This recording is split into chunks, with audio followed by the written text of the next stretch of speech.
Este, Bendito Padre Celestial, te damos gracias por permitirnos estar esta noche conectados, Señor, hermanos de palabra. Te damos gracias por permitir que tengamos las eh, herramientas, Señor, para poder conectarnos y aprender más de ti. Te pedimos que en esta noche podamos aprender, Señor, de lo que preparó nuestro hermano, que nos ayudes a tener un corazón abierto, Señor, para entender todo lo que quieres que sepamos más sobre ti. En nombre de Cristo Jesús. Amén. Amén. Ok, entonces estamos viendo el tema de la integridad. Hoy vamos a ver qué responsabilidad tenemos nosotros como cristianos, desde el más joven hasta el más adulto, con respecto a la santidad personal. Porque eso es lo más importante. Todo se desprende de ahí. Toda nuestra vida se tiene que desprender de nuestra integridad como creyentes. El servicio, ya sea en tu casa, en tu escuela, en la iglesia, tiene que desprenderse de la santidad. El difunto Martin Jones, perdónenme por el inglés, considerado por muchos el más talentoso comentarista bíblico del siglo XX, dejémoslo en Martin. Este hombre escribió: mientras sigue viviendo esta vida piadosa y practicándola con todas sus fuerzas y energías y todo el tiempo, encontrará que el proceso que transcurrió anteriormente, en el que fue de mal en peor y en el que se hizo cada vez más vil, es invertido completamente. Mientras vivas una vida piadosa, practicándola, hacedor de la palabra, vas a encontrar que todo, pese a las situaciones que viviste en tu vida, invertiste completamente, porque no fue vil, sino fue una vida que realmente honró a Dios y que cumplió el propósito por el cual Dios la dio. También dijo él: se hará más y más limpio, más y más puro, más y más santo y más conforme a la imagen del Hijo de Dios. Y es el propósito tanto para ti como para mí, ¿no? Por eso nos llamó, nos escogió, nos predestinó, para que podamos vivir una vida con este enfoque como nuestra prioridad. Entonces, una vida verdaderamente piadosa se podría decir que es la vitrina de nuestra integridad, ¿no? Estás detrás de una vitrina y tu vida es la vitrina de nuestra integridad. ¿Por qué? Porque revela nuestro compromiso que tenemos con Dios. ¿Cuál es? Amar y obedecerlo a Él, por sobre todos y por sobre todas las cosas. Cuando tu conducta es consistente con quien tú dices que eres, en este caso, pues decimos que somos creyentes, somos hijos de Dios. Cuando sus obras están de acuerdo a tus palabras, cómo reaccionas, cómo piensas, cómo vives, y no me refiero únicamente a cuando todo está bien en tu vida, sino cuando las cosas se ponen complicadas. Entonces, ¿cómo reaccionas? Ahí te vas a dar cuenta si eres una persona íntegra. Ya hablamos de Daniel, de Sadrac, Mesac y Abednego, ¿verdad? No le podemos echar la culpa a las circunstancias, de que es que las circunstancias, yo estaba bien, pero llegó y pasó y etcétera. Porque Daniel y sus amigos tenían, si hubieran tenido pretextos, pues tuvieron los mejores que pudieron haber dicho por la situación en la que se encontraron. Pero a pesar de esa circunstancia, ellos se permanecieron fieles en integridad a Dios. No cedieron ante la presión. Y eso es lo mismo que nosotros tenemos que vivir como hijos e hijas de Dios. Y entonces, sin duda alguna, hay una correlación directa entre la integridad y la santidad bíblica. Y Dios nos guía a nosotros por el camino de la santidad a través del proceso de la santificación, ¿no? Que es por medio del Espíritu Santo, que usa la palabra de Dios, para que podamos ir siendo santificados. Y como afirmó este hombre, Ese proceso culmina en la madurez cristiana, porque a medida que el creyente se va conformando a la imagen de Cristo, vas madurando, tu fe va madurando y tu amor se va perfeccionando por encima de todo lo demás. Esa es la santidad e integridad verdaderas que nosotros podemos decir, porque el mundo tiene otro concepto de integridad, ¿no? Estamos hablando de la integridad bíblica, la obediencia y el sometimiento a la palabra de Dios por encima de las circunstancias o por encima de las cosas que te ocurren, porque es tu enfoque primordial sobre todo. Y entonces, por ejemplo, si queremos ser hombres y mujeres íntegros, pues debemos también tendemos que ser hombres y mujeres que anden en santidad. Entonces la integridad y la santidad están unidas. Y eso requiere una diligencia y una atención absoluta por parte tuya a esto, a la santidad. Incluso en las áreas de el área vital de la santidad personal. Y hay varias responsabilidades que hoy quiero hablarte sobre este tema. Son responsabilidades clave que todos los cristianos deben cumplir para desarrollar una santidad personal, porque de ahí empieza todo. La santidad personal, la interna, se muestra externamente y ahí empieza todo. Y lo primero, la primera responsabilidad para que tú puedas tener una vida en santidad sería la pureza sexual. La pureza sexual y como subtema la dignidad del matrimonio. Pureza sexual, la dignidad del matrimonio. Y aquí quiero comenzar diciéndote que la cultura moderna, pues todos nosotros sabemos, está obsesionada por el sexo como nunca antes lo había estado. Sí, antes había mucho, pero hoy como que las cosas están agrandando. Es lo primero que busca un hombre de una mujer. Sexo. Buscan, le ponen el nombre de novio, de novia, pero es sexo. Y cuando un cristiano busca o se enreda, por decirlo de esa manera, con una mujer o con un hombre que no es creyente, no están en el mismo sentido, ¿estamos de acuerdo? Porque si tú eres un cristiano verdadero, tú te estás guardando porque sabes que el sexo no es malo en sí, pero se debe de dónde es donde tiene que ser conforme al diseño de Dios dentro del matrimonio. Hablando de los solteros. Ya los casados, pues ya es en otra perspectiva un poco diferente, ¿no? Pero el mundo está al revés. Por eso es que el cristiano, hombre o mujer, tiene que buscar una mujer cristiana, una mujer madura, que ame primero a él o a ella, que ame más bien, perdón, que ame primero a Dios antes que a ti. Eso es lo primero que tienes que buscar en un hombre o una mujer, si eres un hombre o una mujer soltera. Y eso es muy interesante porque no porque diga soy cristiano o soy cristiana, quiere decir que es cristiano o es cristiana, ¿verdad? Al tratar a la persona, al hombre o mujer, salen muchas cosas a relucir y se ve realmente su integridad de él o de ella. Por eso tienes que tener mucho cuidado ahí, porque tú nunca sabes qué es lo que hay detrás de esa, ¿cómo podré decir? De esa apariencia de ser cristiano o de ser cristiana. O más en la escuela o en el trabajo, pues obviamente sabemos que la mayoría no son cristianos, no son cristianas. Pero lo primero que quiero que entiendas es que primero tiene que amar a Dios antes que a ti. Y lo primero que tienes que pensar cuando vas a buscar a alguien, no es como el mundo que buscas que te hagan feliz, ¿no? O que te den.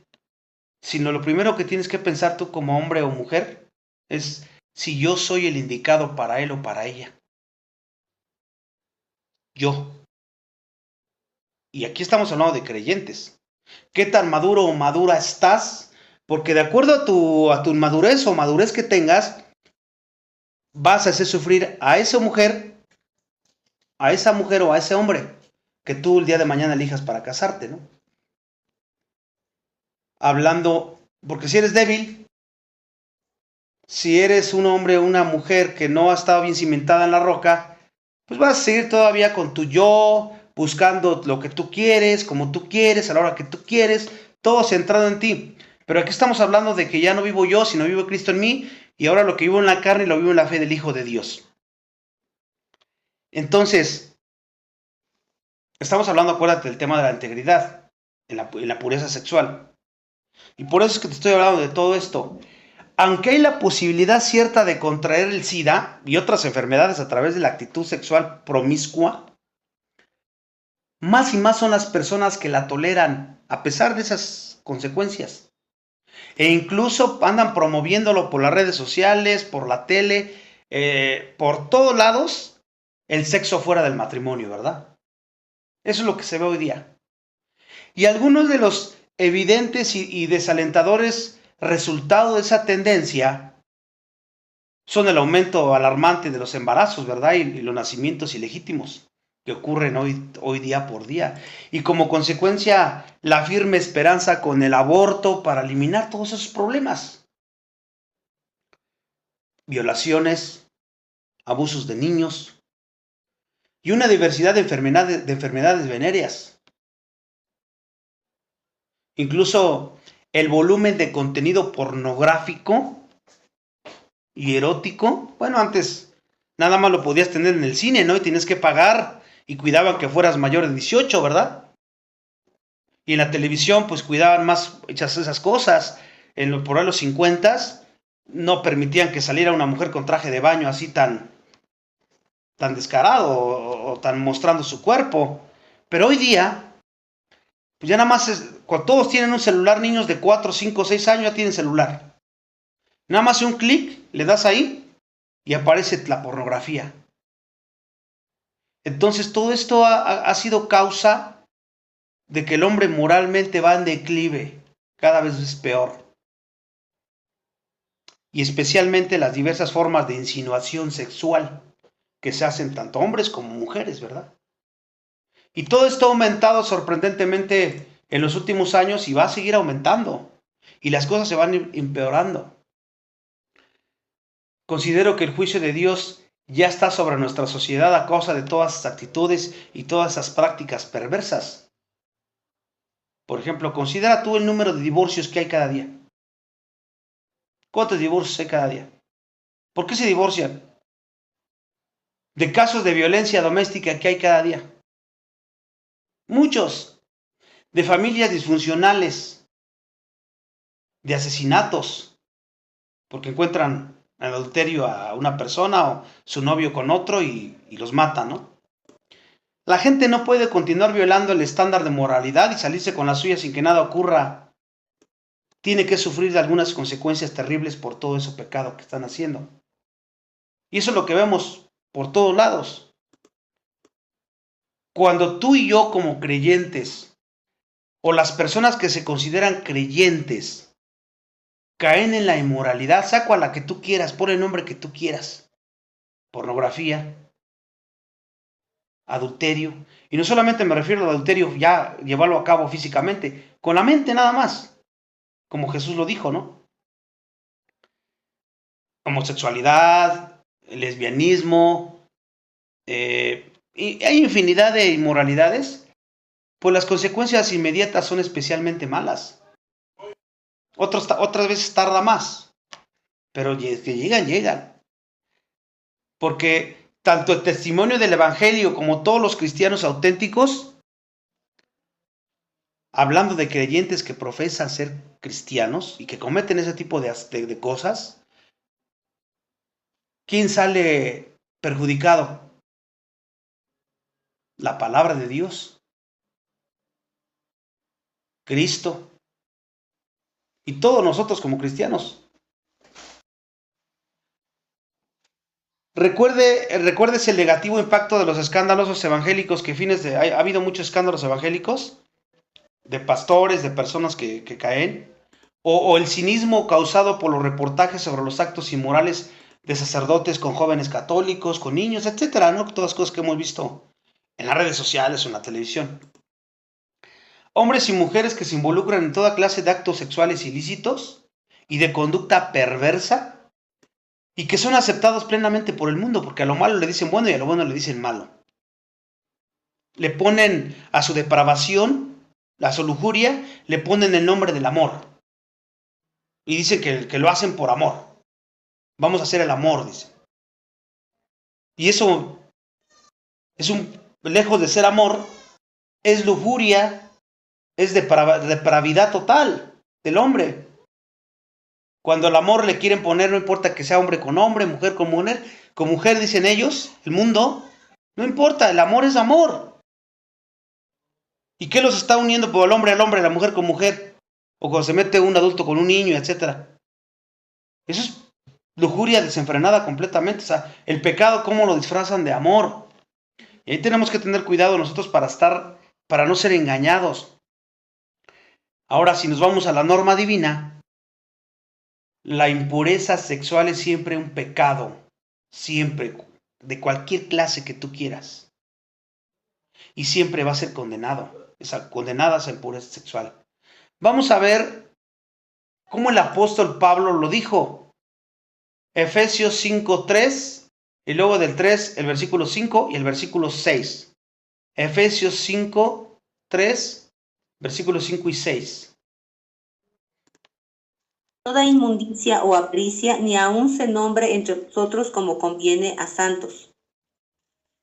Versículo 5 y versículo 6. El 6, ok, nadie os ¿sabéis esto? Ajá.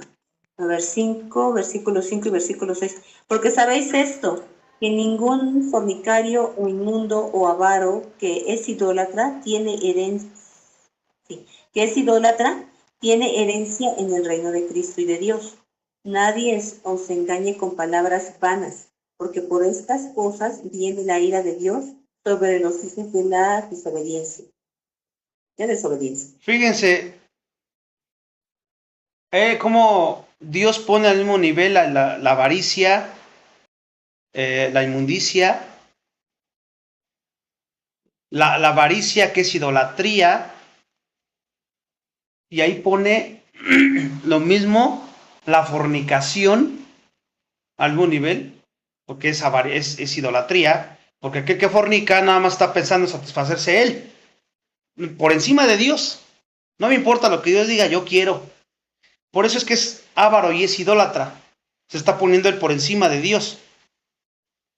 Y ahí dice claramente que nadie se engañe con palabras vanas. Y también vamos a ver otra, como lo dice Pablo ahora también en 1 Corintios 6:18.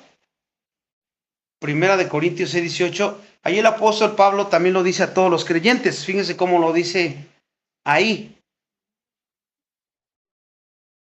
1 Corintios 6:18.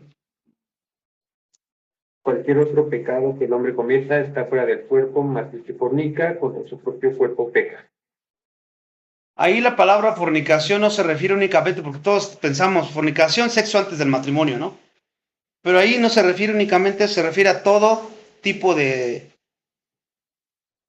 sexo ilícito, de pecado inmoral sexual fuera del matrimonio. Llámese el nombre que tenga. Y dice que cualquier otro pecado que el hombre cometa esté fuera del cuerpo, más el que fornica contra su cuerpo, contra su propio cuerpo, peca. El término griego básico utilizado para fornicación, como les dije, también está, vamos a ver Hebreos 13:4. Ivonne, por favor, Hebreos 13:4. ¿Cómo emplea la raíz de fornicación el autor de Hebreos? Hebreos 13:4. Bueno, en todos, no, honroso sea en todos el matrimonio, y el hecho sin mascarillas, y el hecho sin mandilla. Pero a los fornicarios y a los adúlteros los juzgará Dios. Bueno, aquí usa el mismo término de porneia que el que dijo la cita anterior, Y ahí esa palabra procede del vocablo pornografía. Y para fornicarios, la menciona aquí. Cuando el autor está amonestando, honroso sea todo el matrimonio y el hecho sin mancilla, pero a los fornicarios y a los adúlteros los juzgará Dios. El mismo pecado sexual es condenado también implícita o explícitamente en otros pasajes. Por ejemplo, 1 Corintios 7:2. Vamos a ver cómo lo menciona ahí. 1 Corintios 7:2. Me toca a mí, ¿verdad? Ajá. 1 Corintios 7:2. A causa de las fornicaciones, cada uno tenga su propia mujer, cada uno tenga su propio marido. Dios ha proporcionado el medio para evitar el pecado sexual. Aquí lo vemos aquí. ¿A través de qué? ¿Cuál es el medio para evitar el pecado sexual? Dice, luego de otra parte donde dice que si se queman, cásense. ¿Por qué? A través de la institución del matrimonio, Dios, en su gracia, evita el pecado sexual. Por eso lo dice Pablo ahí. Sin embargo, el Señor no estableció el matrimonio como una simple medida preventiva contra la fornicación. No podemos pensar que Dios lo estableció para que no forniques, ¿no? Más bien, vamos a ver cómo lo dice 1 Corintios 11:13. Ya me lo leyó. 11:3, a ver, leerlo otra vez acá. Ok, fíjense. Tenemos que considerar honroso el matrimonio y quiere que nosotros le tengamos la misma eleva de estimación al matrimonio. No solamente para evitar que forniquen las personas, sino es una honra que Dios le da. Podemos hacer eso de varias maneras. Entonces podemos hacerlo en primer lugar. Ya vimos que el matrimonio Dios lo estableció como medida preventiva contra la fornicación, pero no es únicamente por eso que Dios instituyó el matrimonio. Honramos el matrimonio cuando el marido cumple sus deberes como la cabeza. También lo honramos. Por eso dice Cristo es la cabeza de todo varón y el varón es la cabeza de la mujer. Cuando tú, hombre, tú varón, cumples tus deberes, no solamente de sostenimiento material a tu esposa, que es uno de ellos, sino también emocional y espiritual, que es el más importante, porque los guías a través de la palabra y a través de tu ejemplo, a tus hijos, a tu cónyuge. El matrimonio es honrado también. Otro punto importante. Honramos el matrimonio cuando la esposa se somete a su marido. Vamos a ver cómo lo dice 1 de Pedro 3:7. 1 de Pedro 3:7. Vosotros realmente vivid con ella sabiamente, dando honor a la mujer como a vaso más frágil, como a coherederas de la gracia de la vida, para que vuestras oraciones no tengan estorbo. Ok, entonces honramos al matrimonio cuando se cumplen los deberes conyugales. Es una manera de prevenir también la fornicación, tanto el esposo con la esposa. Otra parte de la Biblia dice que se niegan en lo sexual, sea por mutuo acuerdo entre los dos, y después para dedicarse a la oración, y después vuélvanse a unir. ¿Para qué? Para que no sean tentados y caer en el lazo del diablo, ¿no? Ya sea él o ella. Entonces, aquí es una manera de honrar el matrimonio. Yo otra parte donde dice que el cuerpo de la mujer no le pertenece, sino le pertenece al varón, y el cuerpo del hombre no le pertenece a él, sino a la mujer. Ajá. Pero también, aparte de honrarlo de esa manera, porque cuando no hay una intimidad sexual correcta bíblica, como la que acabo de decir, a veces nos lo pasamos por alto, pero estamos deshonrando el matrimonio a través de eso. Por enojo, por cualquier otra cosa, no se unen. O sea, no hay relaciones sexuales. Están deshonrando el matrimonio. Obviamente aquí veo algunos de ustedes no son casados, pero en algún momento ustedes se van a casar y tienen que saber esto, que a veces no se toca mucho. Pero también vemos que podemos honrar el matrimonio cuando el hombre cumple con sus deberes. Y ya vimos que no solamente sexual, sino todo lo demás que dije. Pero también honramos el matrimonio cuando la esposa se somete a su marido como Sara se sujetó a Abraham. Y honramos el matrimonio cuando nos aseguramos de que este matrimonio esté regido ¿por qué? Por el amor y por el respeto mutuo. El amor y el respeto mutuo, honramos el matrimonio también. Es lo que Pedro enseñó ahí. Le manda a los maridos que vivan con ellas sabiamente, que la trate como vaso frágil a la mujer. Y por otro lado la mujer se sujeta a su varón, ¿no? Porque es su cabeza. Con el más sentido de gentileza, amor e integridad, tanto el marido como la mujer, pues debemos tener un interés abnegado por el otro. O sea, yo por ella y ella por mí. Si estamos honrando nuestro matrimonio en todas las áreas, no nada más en alguna, todas. Si puedo decir, yo estoy cumpliendo bien esta y esta, pero esa todavía no, está deshonrando el matrimonio. Debe de ser en todas las áreas. Y los dos, hace rato hablé de solteros, ahora estoy hablando de casados. Los dos debemos concentrarnos en lo que podemos dar a él o a ella, como mi esposo o mi esposa, no lo que pueda yo obtener de él o de ella.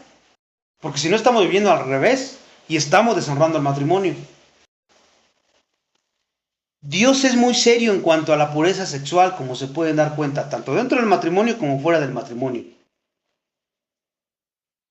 El acto sexual es maravilloso y es placentero, pero dentro del matrimonio, ¿verdad?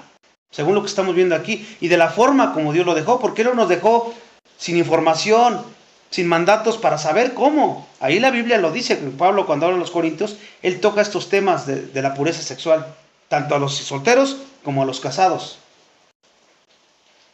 Entonces es maravilloso y placentero, no es malo el sexo, pero debe ser dentro del matrimonio y dentro de los límites de la Biblia. Y obviamente es dañino y destructivo fuera del matrimonio. Seas soltero, seas casado. Vamos a ver cuál es la voluntad de Dios. Primera de Tesalonicenses 4:3-4. Ivonne creo le toca. Primera de Tesalonicenses 4:3-4. Vuestra santificación, cada parte de fornicación, que cada uno de vosotros sepa tener su propia esposa en santidad y honor. ¿Se dan cuenta cómo Salomón lo menciona en la mujer virtuosa? Cuando él dice todo lo que él hace por ella y ella hace por él. Y aquí dice que la voluntad de Dios es vuestra santificación en todas las áreas de nuestra vida, hermanos. Por eso que estamos viendo la integridad y la santificación. Y no solamente en unas áreas. En todas las áreas, ahorita tocó esto. Que se aparten de fornicación. Y a los casados que tengan su propia esposa en santidad y en honor. Parte de nuestra responsabilidad hacia la moralidad e integridad de carácter es que nos mantengamos sexualmente puros. Entonces, hemos estado viendo otras áreas de la integridad ya a lo largo de todos estos estudios de integridad. Pero ahorita estamos viendo esto exclusivamente para cada uno de nosotros, seas casado o seas soltero. Porque en algún momento tienes que pasar por todos estos mandatos. Entonces, aquí cerraríamos el tema de la pureza sexual. Y hay otra área donde también tenemos que ser puros, que es el contentamiento. O sea, que tenemos que estar satisfechos con lo que tenemos. Si no, ¿tienes eso? No estás viviendo en integridad ni en santidad. Como lo dije anteriormente con la pureza sexual. Y este es sumamente importante también, Porque si queremos ser personas totalmente íntegras, que es el propósito de cada uno de nosotros, y nuestro servicio hacerlo realmente con una entonación no externa de cuerdas o de voces, sino de corazón, de un mismo sentir, que todos pensemos y andemos igual, y que todo eso agrada a Dios. Y otra área es el contentamiento. ¿Y qué es eso? Pues estás satisfecho con lo que Dios te ha dado.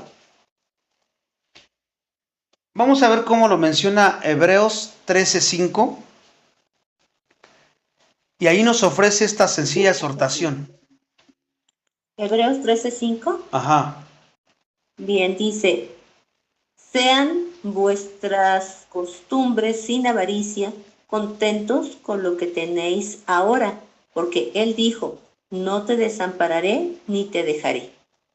Ahí está una sencilla exhortación en cuanto al contentamiento, ¿verdad? Ya dejamos atrás la pureza sexual, ahora estamos viendo el contentamiento para diferenciar los temas que estamos tratando. La avaricia es una de las principales maneras como se manifiesta el descontento. ¿Lo sabías? La avaricia. ¿Por qué? Porque la avaricia es una actitud, o sea, el anhelo de querer cosas más de lo que tienes, o comprar cosas más de los que puedes pagar, por una motivación de que te vean lo que tienes, ¿no? O desear otra mujer o otras cosas, ¿no? Otra casa, otro carro. De una forma, con una actitud pecaminosa. Porque no está mal que desees superarte y tener cosas. No estoy diciendo, el problema no son las cosas ni el dinero. El problema es lo que hay en tu corazón, la raíz que te provoca el querer esas cosas. Ese es el pecado, la ambición, la avaricia. ¿Te das cuenta? Significa que prácticamente concentramos toda nuestra atención en ganar más dinero, en adquirir nuevos bienes, ya sea que lo logremos o no, en sacar una carrera, en lograr una meta, y esa es tu prioridad. Y la santidad, y la oración, y el estudio de la palabra y la meditación de la palabra, en qué lugar está en tu vida? Porque si yo te pregunto, a ver, dime tus prioridades en este momento.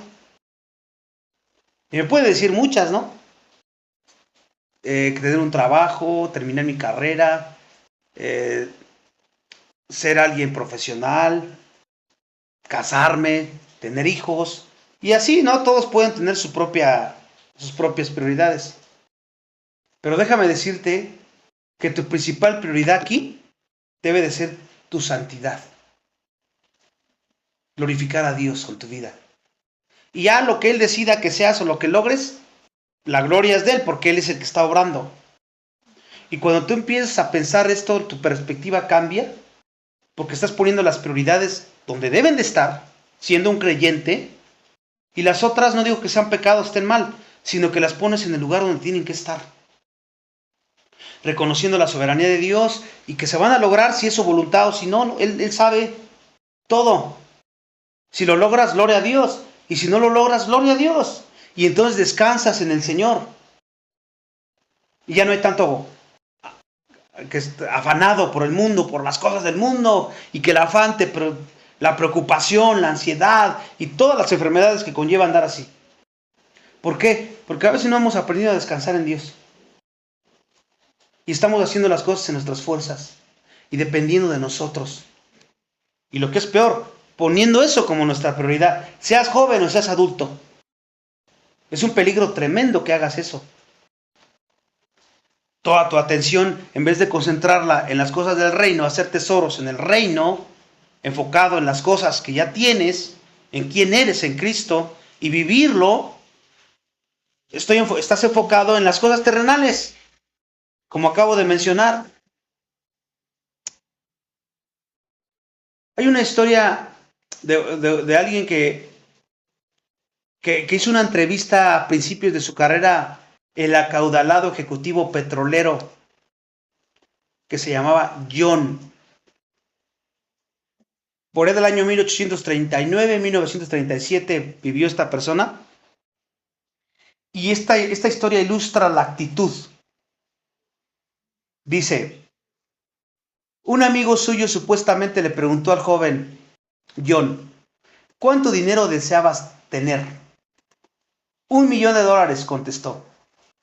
Después de que John ganó su primer $1,000,000, porque sí lo ganó, sí lo obtuvo por la gracia de Dios. Su amigo le preguntó, ¿cuánto dinero más deseaba? Otro $1,000,000, respondió.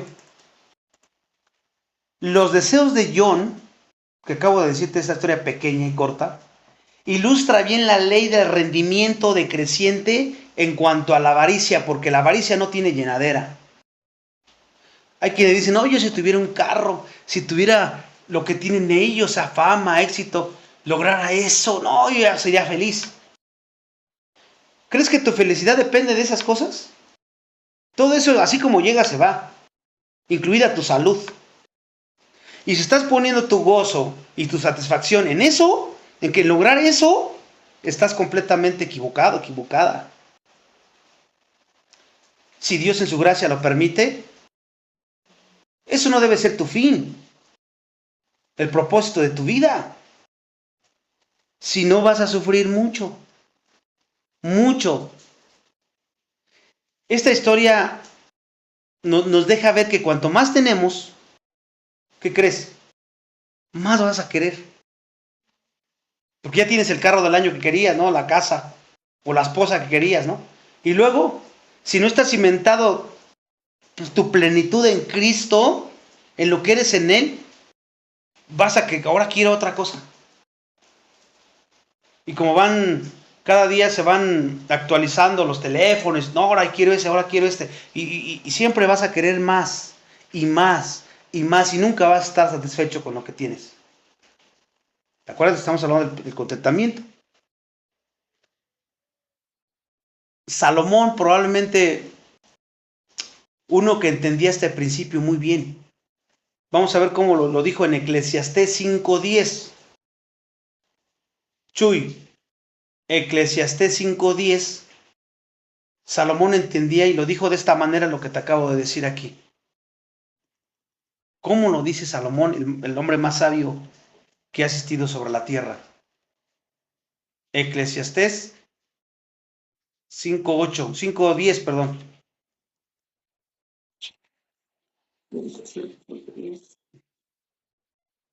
5:10 dice, el que ama el dinero no se saciará de dinero, y el que ama el mucho tener no sacará fruto. También esto es vanidad. Vanidad es inútil. Fíjense cómo lo dijo Salomón. ¿Sabes que Salomón se alejó por un tiempo de Dios? Ya ven lo que hizo. Y es cuando escribe Eclesiastés. Todo es vanidad debajo del sol. O sea, todo es inútil con una sabiduría humana, separado de Dios. Pero dijo esto, porque ese es el problema que a veces tenemos como cristianos, cuando no tenemos el enfoque correcto. Todo eso no te va a llenar. Todo eso no te va a hacer sentirte pleno. En ningún momento nada de eso te va a lograr que te sientas completo. La Biblia dice que nosotros estamos completos en Cristo, que Él es nuestra plenitud. Él es nuestra plenitud. Entonces, cuando tenemos una perspectiva correcta, las cosas empiezan a cambiar en nuestra vida. Entonces, según la Escritura, el amor al dinero es una de las maneras más comunes de demostrar avaricia. El dinero puede utilizarse para comprar casi todo lo que deseas, ¿verdad? Fíjate, hay quienes dicen, el amor no da la felicidad, ¿verdad? Uy, pero ¿cómo ayuda? ¿Y cómo puedo comprar? Pues sí, todo lo que puedas. Pero a ver, compra amor. A ver, compra salud.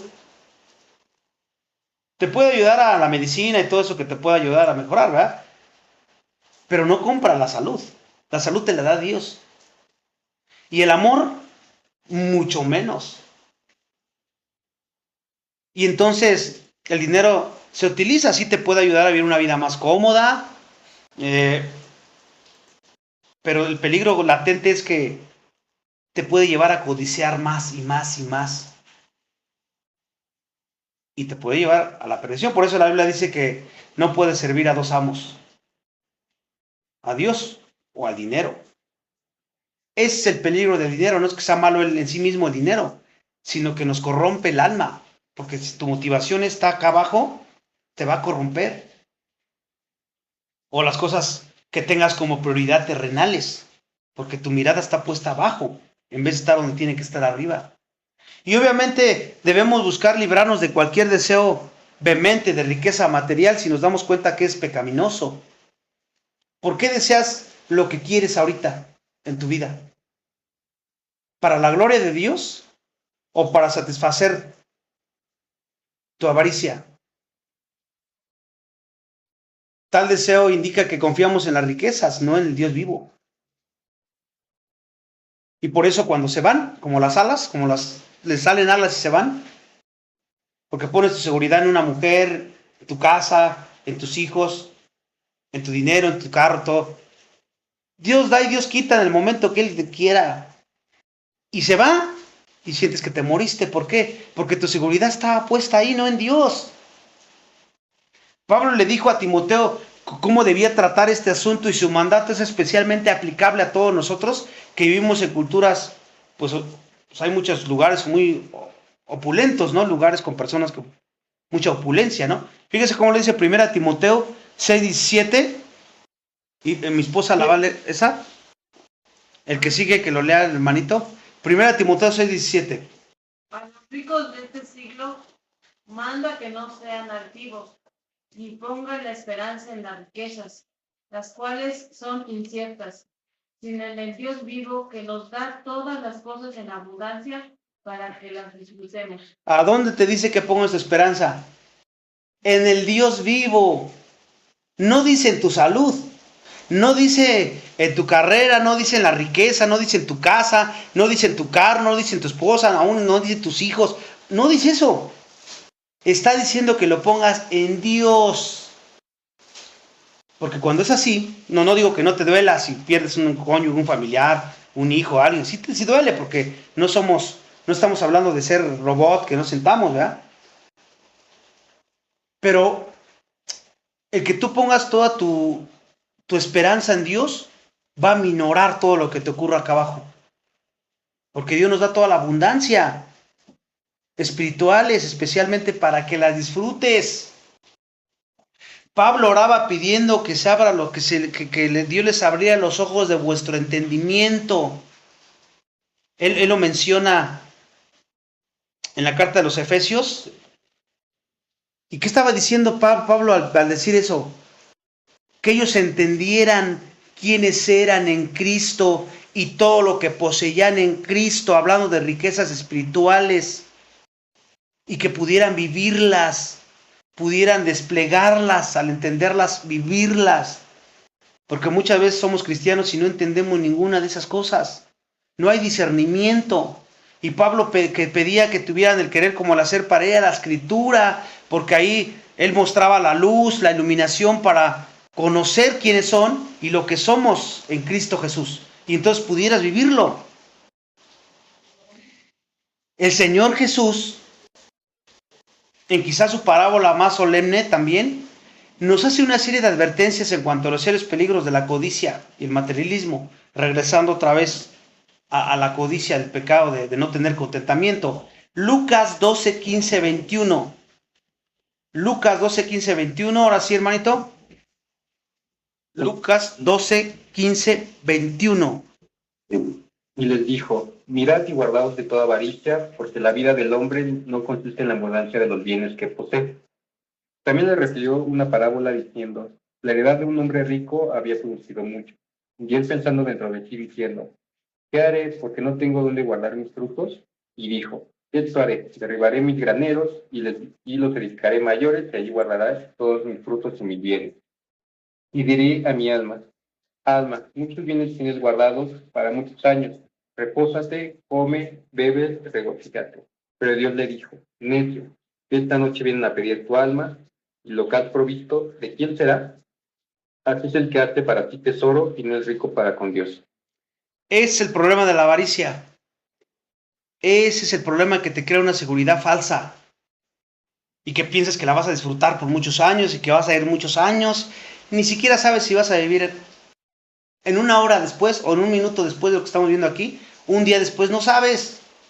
Tú no sabes. Entonces, todo tu fanatismo, todo tu enfoque terrenal, de lograr cosas terrenales y y tus metas, porque tendemos a hacer planes y voy a hacer aquello. O sea, miramos como si la vida la tuviéramos ya por hecha, los años. Y a veces como jóvenes, bueno, ustedes como jóvenes piensan, los que se van a ir primero son los viejitos, esos son los primeros que se van. Y no, sabemos que aquí no hay edades, Dios en el momento que Él decida se va, por eso necesitamos tener nuestro enfoque correcto siempre. El amor al dinero y las cosas materiales se evidencia de muchas maneras, porque para algunos es solo como una actitud, nunca adquieren nada, pura apariencia. Otros sí adquieren riquezas y para ello la emoción consiste en añadir más a lo que tienen, quieren más y más. Les encanta aumentar sus cuentas bancarias, incrementar sus carteras de acciones e involucrarse en nuevas aventuras financieras, y todo su enfoque y su prioridad es esa: hacer y hacer y hacer y hacer. Algunas personas les encanta el dinero por el dinero mismo y hallan satisfacción sencillamente en acumularlo y saber que tienen mucho. En cambio, otros son ávidos consumidores a quienes les gusta comprar cosas nuevas y más caras. Sale una cosa nueva, la quiero. Ropa más elegante, entretenimientos más elegantes, más lujos, tu mejor computadora, más automóviles, el mejor, el más lujoso, y casas también, quiero más. A veces hice de vacaciones por mucho tiempo. ¿Para qué? Para poder ostentar su riqueza, nada más. Esa es su motivación. Ofrendan, tienen pues ahí que de niños de cáncer y salen en la tele y dicen yo estoy dando a todos esos orfanatos y ayudan. ¿Todo para qué? Para ostentar su riqueza, nada más. No importa cómo se muestra el amor al materialismo, en las diferentes formas que lo hemos visto, eso desagrada a Dios. Eso es pecado porque es avaricia. Todos nosotros somos tentados, algunos más a menudo que otros, ¿verdad? ¿A qué? A comprometer nuestro testimonio y olvidar nuestra integridad por el puro placer de obtener ganancias materiales. Te ofrecen una suma alta de dinero con tal de que hagas una tranza por ahí. Y como esa es tu prioridad, pues sí, pero eres cristiano, tu mente te dice, no importa. Es dinero, Dios me lo puso. Pues ni modo de rechazarlo. ¿Tú crees que realmente eso viene de Dios? ¿Es bajo una influencia pecaminosa? Y así en la escuela, en cualquier lugar donde estés, que te dicen que mientas, que robes o que hagas un fraude, algo. Y Dios quiere, ¿qué quiere Dios? Dios quiere que tengas contentamiento. Y la Biblia contiene varios principios prácticos por medio de los cuales podemos disfrutar de la actitud del contentamiento. En primer lugar, pues debemos darnos cuenta de la bondad de Dios y creer que como nuestro Padre, Él va a cuidar de nosotros. Romanos 8:28. Romanos 8:28, Ivonne. Fíjate cómo lo dice ahí Pablo. Romanos 8:28. Ya estamos terminando el estudio. Y sabemos que a los que ama a Dios, todas las cosas les ayudan a bien. Eso es, a los que conforme a su propósito son llamados. Ahí está, sabemos que Él va a cuidar de nosotros. Otro, Lucas 12:30. Chuy. Lucas 12:30. Ahí debemos captar realmente la verdad de que Dios es omnisciente. Dice Lucas 12:30, porque todas estas cosas buscan las gentes del mundo, pero vuestro Padre sabe que tenéis necesidad de estas cosas. ¿Ya viste? Entonces ya vimos que Dios tiene cuidado de nosotros. Todo el tiempo. Te robaron, se te perdió. Dios tiene cuidado de ti. No lograste eso que tú planeaste y que no era malo en sí mismo, sino que era tu prioridad y eso lo hizo malo. Era tu prioridad por encima de la santidad, de las cosas del reino, pues eso lo hizo malo o lo hizo pecaminoso ante Dios. Pero debemos captar otra cosa importante, es que Dios es omnisciente, porque Él conoce tu necesidad y mucho antes de que tú se la pidas. Y otro importante, Génesis 32:10. Hermanito, otra vez tú. Génesis 32:10. Vamos a ver un ingrediente vital. Génesis 32:10. Menor soy que todas las misericordias, que toda la verdad que has usado para con tu siervo, pues con mi callado pasé este Jordán y ahora estoy sobre los campamentos. Fíjate, aquí hay una verdad, un ingrediente vital para tener contentamiento genuino, es que pensemos en lo que merecemos. ¿Qué mereces tú? Hablando de creyentes, según la Biblia, tú no merecías nada y Dios te dio la gracia, y aún a los incrédulos les dio la gracia común. Y eso, por eso tienen momentos ahí de tranquilidad y de felicidad, y se buscan sus propias felicidades, como en borracheras, drogadicciones, sexo, etcétera, ¿no? Pero si piensas en lo que tú mereces ya como creyente con una perspectiva bíblica, te va a ayudar a tener contentamiento, porque todo lo que tú tienes es gracia de Dios y es bendición de Dios. A menudo tenemos una idea inflada y vanidosa de lo que deseamos, ¿no? Y aún mucho más de lo que necesitamos, porque somos orgullosos, pero en realidad por el plan soberano del Señor, la cosa más pequeña que tú tengas, si piensa en algo más pequeño que tú tengas, eso es mucho más de lo que tú mereces. Eres joven, tienes una casa, tienes un lugar donde dormir, tienes un plato que llevarte a la boca cada día, tienes salud, tienes vida, y yendo de lo menos a lo más. Un animalito, una mascota que tengas, no sé, cualquier cosa, imagina lo más que tú digas, ay, lo más pequeño que tengo. Eso es lo menos que, es lo más que tú, es mucho más de lo que tú mereces. Fíjense cómo lo dice Génesis 32:10, que me acabo de leer. Jacob, ¿cómo dijo? Menor soy que todas las misericordias y que toda la verdad que has usado para con tu siervo.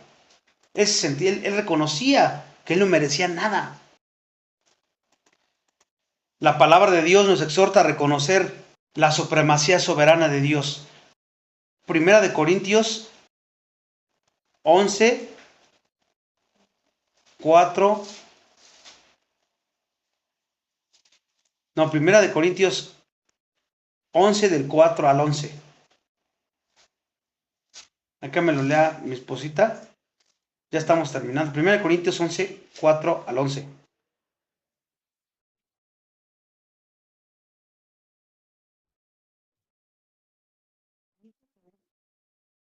Primera de Corintios. Es Primera de Corintios 1 del 4 al 5. Primera de Corintios 1 del 4 al 5. Gracias doy a mi Dios siempre por vosotros, por la gracia de Dios que os fue dada en Cristo Jesús, porque en todas las cosas fuisteis enriquecidos en Él, en toda palabra y en toda ciencia. Fíjate, lo que el Padre da amorosamente a un creyente amoroso, se lo niega a otro. Hablando de que fuimos predestinados, y alguien se lo niega cuando el Padre está dando todas las riquezas espirituales que hemos estado viendo. No merecíamos nada, éramos enemigos de Dios, y Él, por pura gracia, nos eligió, nos predestinó, nos justificó, nos adoptó, que Pablo las menciona de Romanos capítulo 1 al 11, todas las misericordias de Dios, que nos dio sin merecer nada. Y vamos a recordar a Ana, Primera de Samuel 2:7, Chuy, la madre de Samuel, ahí en Primera de Samuel 2:7, habló sabiamente y dio en un clavo en cuanto a las bendiciones materiales. Fíjense cómo lo dice. Voy. Primera de Samuel 2:7. Primera de Samuel 2:7 dice, Jehová empobrece y él enriquece, abate y enaltece. Fíjate, sabiamente Ana entendí este principio que estamos viendo nosotros de contentamiento. Podríamos no sentirnos cómodos con la primera parte de esa declaración, ¿verdad? Jehová empobrece. Podríamos no sentirnos cómodos ahí, pero Dios sabe que ser rico no es necesariamente el mejor plan para ti, porque nos conoce y sabe cómo eres. La primera bendición que te dé, como tu perspectiva es terrenal, te vas a olvidar de Dios. Cuando ya eres maduro, si es su voluntad, puede darte. Pero ¿para qué vas a usar eso? Para glorificarlo, para ayudar a los necesitados, etcétera, etcétera. Él nos conoce. Hasta podría ser espiritualmente dañino para nosotros que tú tengas más de lo que tienes. ¿Cómo sabes eso? Dios lo sabe todo. Pero a veces como no tenemos y no tenemos esta perspectiva, andamos bien frustrados. Y andamos rebotando. Ansiedad, frustración, etcétera, porque no tenemos contentamiento y pensamos que merecemos algo más, que mereciéramos otra cosa. Ese es un enfoque completamente errado. El Señor nos proporciona solo lo que tú necesitas, es lo que Él te da. Ni más ni menos. O sea que Él es el que decide. Tú te puedes esforzar, sí, pero al final Él es el que da. Todo es por Él y para Él. Pablo también lo entendía. No yo, decía él, sino el poder de Dios en mí.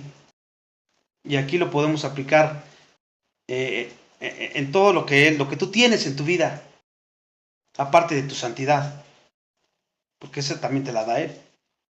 Y finalmente cerramos nuestro estudio con Colosenses 3:2. Ese, termínalo tú, hermanito, Colosenses 3:2. Ok. Poned la mira en las cosas de arriba, no en las de la tierra. Una frase sencilla y bien clara, que todos nos la sabemos de memoria, pero en la práctica, ¿cómo andas? ¿Realmente tu prioridad es esa?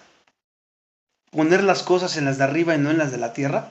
Obviamente esforzándote abajo lo que tengas que hacer, no digo que no lo hagas y que nada más te enfoques sin hacer nada, ¿no? No, pero tu prioridad debe de ser esta. Nuestro verdadero tesoro, ¿dónde está? En el cielo, porque tú eres peregrino aquí.